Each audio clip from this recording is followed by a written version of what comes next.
Всем привет, дорогие друзья! Вы на канале Pro NFT Games, и сегодня мы разберем игру ChainZ Arena Mobox Edition с финансовой точки зрения.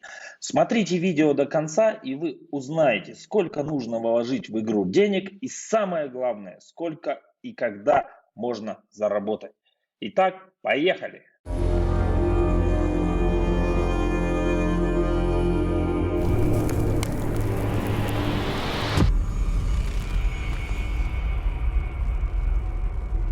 Первый вариант заработка, который бросается в глаза, это призовой фонд. На самом деле это не основной вид заработка в игре, но все же давайте начнем именно с него. Посмотреть количество призов можно во вкладочке Leaderboard, вот здесь. Призы выплачиваются на игровой кошелек сразу по окончании сезона. Сезон, для тех, кто не знает, ChainZ Arena длится 1 месяц. Начинается и заканчивается он по средам. Итак, призовой фонд состоит из двух частей. Это монеты, токены Mobox и токен игровой MEG. MEG – это фиксированная сумма, которую выделяют разработчики на сезон. То есть эта сумма делится пропорционально на всех участников, попавших в призовой пул. Mobox, он напрямую, количество призов Mobox напрямую зависит от затрат игроков, всех игроков. То есть чем больше игроки тратят в игре, тем больше призовой фонд в мобоксах. Ну вот, например, в начале сезона за первое место давали в подземелье около 1900 монет. Сейчас уже начисляют 2800, но я думаю, что до конца недели, до конца сезона осталось чуть меньше недели, больше 3 будет за первое место, ну и, соответственно, все низшие места тоже увеличатся в призах. Посмотреть детально можно во вкладочке Game Pool. Здесь вот нажмем вопросик, и вот все написано, в каких пропорциях, что, куда распределяется. Но основное понимаете, чем больше тратят игроки, тем больше общий призовой фонд в мобоксах. Дальше. Призами награждаются участники, занявшие с 1 по 500 место.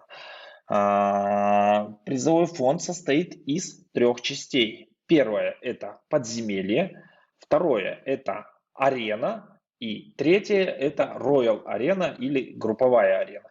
Правила очень простые. Подземелье. Кто пройдет высший уровень подземелья, становится выше по рейтингу. Например, я вот сейчас прошел 25-й. Уровень 25-24, я занимаю 94 место, моя награда вот видите, столько.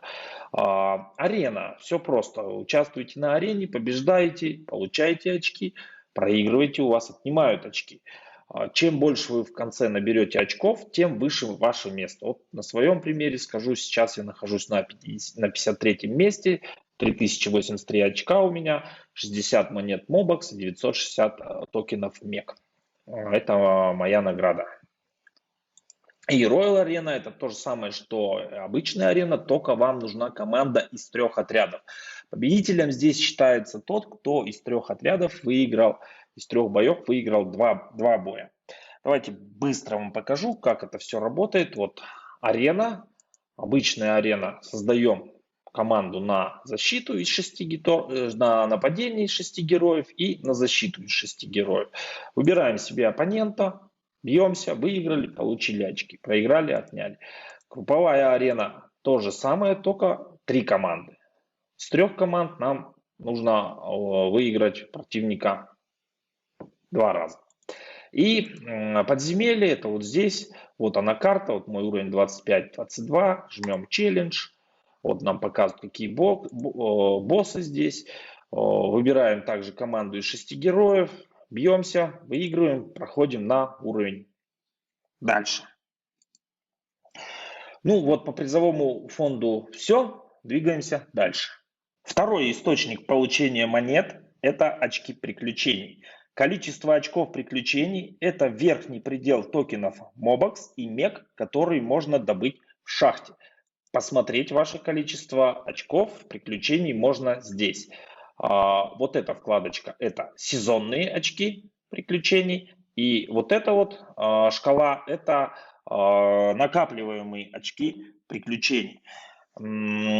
Получают очки приключений, начисляются, когда вы привязываете вашего героя, вам начисляют очки приключений. За каждого эпического героя вам начисляют 10 очков приключений, за каждого легендарного 90.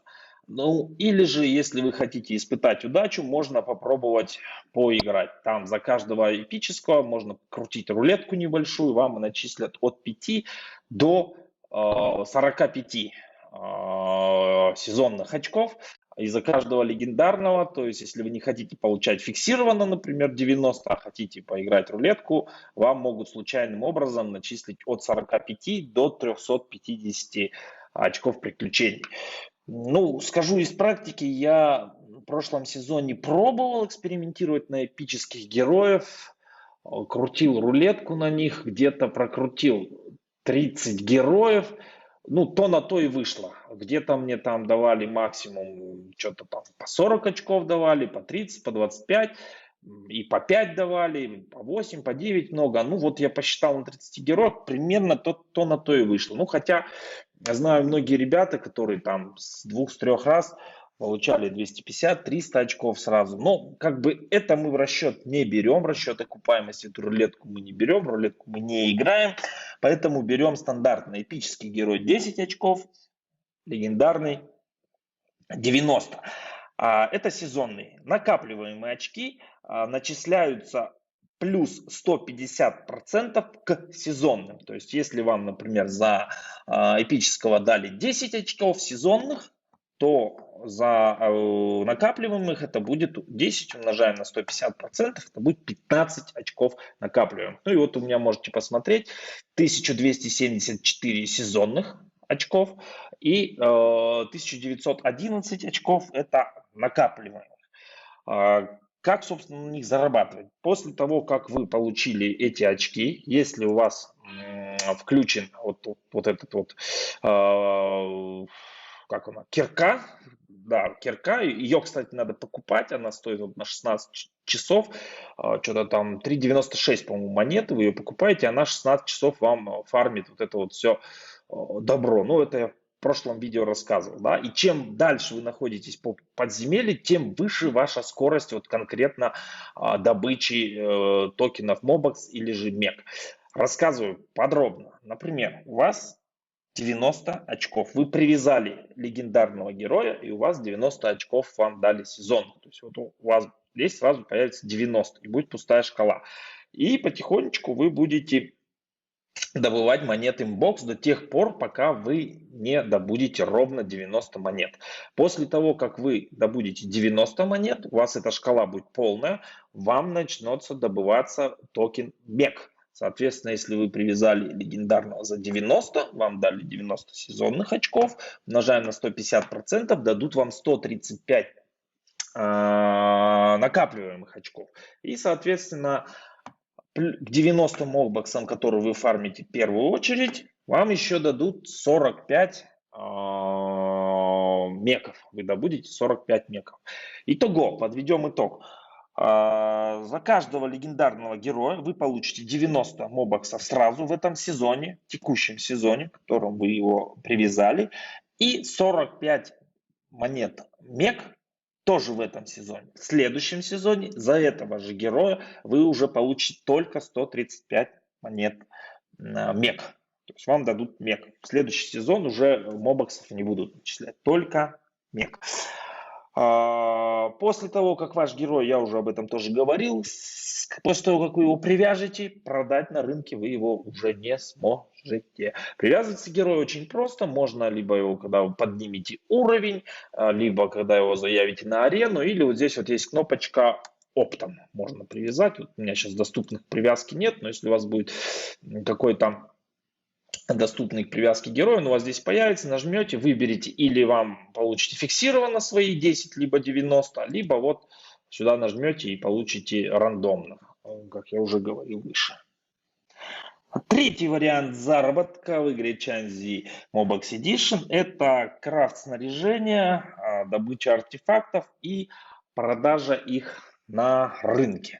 Давайте зайдем с вами на рынок, посмотрим, что это и где. Здесь вот есть рынок снаряжения, как раз заходим сюда. И вот здесь вот можно выбрать либо экипировочка, вот посмотреть цены текущие, да, вот он разных звезд, экипировка стоит разных денег, да, вот, или же артефакты. Вот то же самое, разные артефакты стоят разных денег, да. Как это делается, собственно говоря? Начнем со снаряжения. Чтобы получать снаряжение, вам нужна, опять же таки, кирка, которая покупается. И как только вы ее купите, эту кирку, вам вот раз в 4 часа будет, помимо всего прочего, падать сундук. Сундук вот с такими вот вероятностями. Здесь вот можно посмотреть, что с него будет падать. И с него будет падать вот как раз снаряжение. Да, вот конкретно с этого сундука вот белый двухзвездочный, от белого двухзвездочного до синего однозвездочного. Да. Ну, условно говоря, если вам выпадет синий однозвездочный, снаряжение можно продавать только синего уровня и выше. Да? То есть, если вам выпадет синего уровня одну звезду, сразу можете его нести на рынок и продавать. Если вам выпадет там белый или зеленый снаряжение, его можно скрафтить. Крафтится оно вот здесь, в кузнице. То есть вот, например, чтобы скрафтить одну зеленую вещь, нам нужно 3 белых. А чтобы зеленую 2 звезд, нам нужно 3 зеленых 1 звезд. Ну и вот так двигаемся, двигаемся, получаем, допустим, синий меч вот такой, да, накрафтили при помощи золота, и можно его уже синий продавать на рынке. Смотрите текущую цену, считаете, сколько вам надо золота. Может быть, если у вас есть еще синие вещи или много других, может быть, имеет смысл его протащить там на 2 звезды синий, или на 3 звезды, или вот на фиолетовый даже. Смотрите, но золота надо много, поэтому рассчитывайте свои возможности, рассчитывайте также, может быть, вам это же снаряжение понадобится для ваших героев, если вы хотите немножко выше забраться в призах. Вот, кстати, в следующем своем видео я расскажу хитрости и тактики, как собрать хорошую команду, чтобы занять место повыше в призах, поэтому смотрите в подсказочках. Итак, еще где можно получать снаряжение, можно застейкать мег. Вот здесь вот, вот сюда нажмете, тут все написано, чтобы за там, 300 меков стейкаете и получаете одну шмотку в час. Ну, здесь не написано какую, но, скорее всего, будут давать вам либо белую, либо зеленую. Вот этот мег, который вы застейкали, он стейкается до конца сезона. То есть, когда сезон закончится, вам этот мег вернут. То есть, у вас его никто никуда не отберет, он останется ваш, можете его потом продать. Вот, ну и также можно золото, потому что золота вам надо будет много, если серьезно будете заниматься крафтом снаряжения. Вот здесь вот, собственно говоря, стейкаете мег, получаете золото. Ну и в прошлом видео я рассказывал, где еще можно золото добывать. Артефакты. Где добываются артефакты? В основном они добываются вот здесь. Daily Challenge обновляется каждый день, раз в сутки. Вот сюда заходите Hero Trial и, собственно говоря, проходите вот эти уровни. Каждые там 3 уровня вам дают сундук. В этом сундуке как раз падают артефакты. Падают они тоже разные они бывают. Давайте я вам покажу. Нет, по-моему, осталось немножко, да, вот я их часть себе одел. Вот. Ну и вот они у меня тут разные. От белого тоже зеленые есть. Но артефакты можно продавать только эпического и легендарного уровня. Вот. Ну, эпический, легендарный пока что очень редко падают. Вот мне за сезон, хотя я всегда практически вот здесь в топах, да, выше всех занимаю места. Вот можно посмотреть, да, вот здесь вот, ну, сейчас я на 3-м месте, но обычно я или 1-е, или 2-е место, то есть каждый день занимаю, больше всех сундуков открываю, и мне за весь сезон выпал только один легендарный артефакт. Не знаю, какой процентаж вероятности, нигде не нашел я об этом информацию пока что. Ну вот как-то так. Остальные артефакты я на себя одеваю, их также апгрейдить. Ну, в прошлом видео рассказывал, повторять не буду. Ну вот мы и подошли к самой интересной части. Это окупаемость Changzi Arena, сколько надо вложить и что можно ожидать. Так, поехали. Так, смотрите, сразу скажу, что бюджет может быть и меньше, и больше. У кого-то, если трудности с подбором героев на какой-то определенный бюджет, пишите в личку, постараюсь помочь. Я здесь взял такой, скажем, средний бюджет. Вот. Курс в расчет я взял здесь Mobox по $2, МЕК по 15 центов. Соответственно, если будет курс падать, окупаемость будет уменьшаться. Если курс будет расти, окупаемость будет, точнее наоборот, если курс будет расти, будет окупаемость, срок окупаемости будет уменьшаться. Если курс будет падать, срок окупаемости будет увеличиваться. Так, что же нам нужно вложить и на что? Первое, это легендарные герои. Покупаем 5 штук. Это где-то нам обойдется 950 мобоксов. Я здесь посчитал два синих героя Ирис, они дорогие по 250, остальные где-то можно по 150 взять. Это в долларах получается $1900.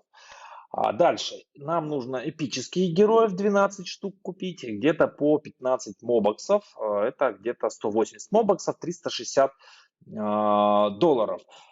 Здесь я в расчет брал, что будем с рынка героев покупать, поэтому купоны не учитывал. Но можно попробовать найм, но тут уже результат может отличаться как в лучшую, так и в худшую сторону. Почему? Потому что, не факт, что вы, допустим, 950 мобоксов потратите, и вам выпадет 2 риски синих, и те герои, которые вам нужны. Но в целом есть такая стратегия, что крутите найм, вам выпадает, например, какой-то легендарный герой. Если он вам не подходит в вашу коллекцию, вы его продаете на рынке, получаете там 150 мобоксов, запускаете их обратно, также крутите. Этот вариант,